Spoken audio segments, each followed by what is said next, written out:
দেখুন বন্ধুরা, এটা আমি 7 থেকে 8 লিটার মতো জল নিয়েছি। 8 লিটার মতোই জল আছে।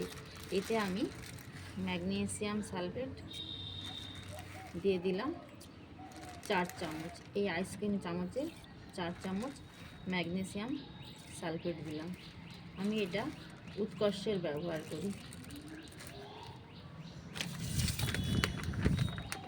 তারপর আমি দিচ্ছি, দেখুন, এরিসের 13-40-13।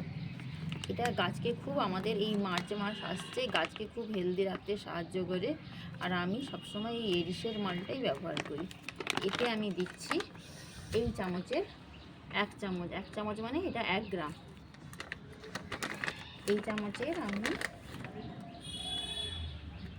দিয়ে দিচ্ছি, এটা 8 লিটার জল আছে। 8 লিটারের জন্য 1 চামচ করে 8 চামচ দিতে হবে। 1 চামচ,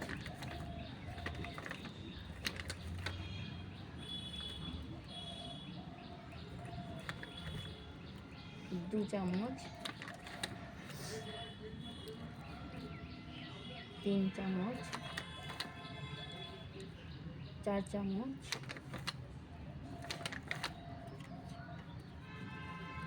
5 চামচ,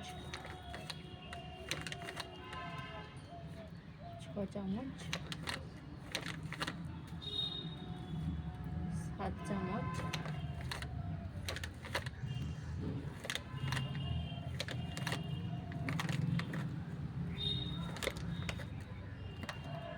8 চামচ।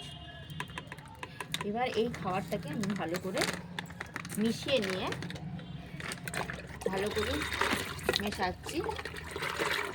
মিশিয়ে নিয়ে আমি দেব আমার অর্কিড, অস্ট্রেলিয়ান জবা, যত ভ্যারাইটি সেন্সিটিভ গাছে এই খাবারটা দিলে রুটটা খুব ঠিক থাকে।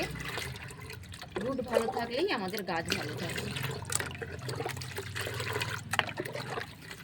আমার মেশানো হয়ে গেল, এবার আমি গাছে দেব।